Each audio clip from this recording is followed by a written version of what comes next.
we are a country who's going to be developing to develop. और जब भी एक कंट्री ऐसे जाता है ना तो इंटरेस्ट रेट्स ऐसे जाते हैं ऑब्वियसली वो तो राइट. आज आप एक एग्जांपल लेते हैं कि 60 साल की एज पे कोई रिटायर हुआ, उसके पास करीबन 1 करोड़ रुपया है. ब्याज 60% है आज, 6%, 6.5-7% जो भी है. तो महीने में 50,000 60,000 रुपये उनको आता रहेगा, एफडी पे मिलता रहेगा, 1 करोड़ पड़ा रहेगा.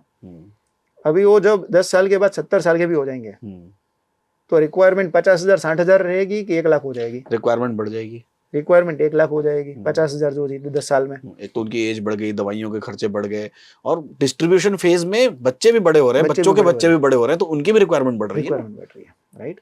Socially you want to spend on the family everything right.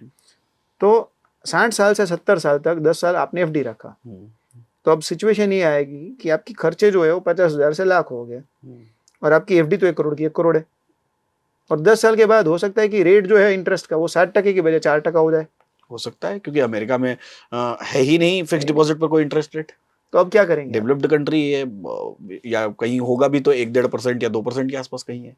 तो इसीलिए हम बोलते हैं कि इस रिक्वायरमेंट में भी आपको म्यूचुअल फंड हेल्प कर सकता है.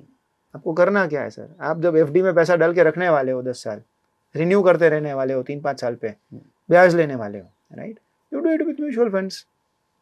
आपने वही 1 करोड़ इन्वेस्ट किया, 50,000 रुपये लेते रहे. आपको पता चला कि 65 साल पे जब आप आए हैं और आपका थोड़ा रिक्वायरमेंट बढ़ा है, आपका पोर्टफोलियो भी थोड़ा 1 करोड़ से ज़्यादा बढ़ा, तो आप वापस उसको रिवाइज करके 50,000 की जगह 60,000 65,000 लेना शुरू कर सकते हैं राइट.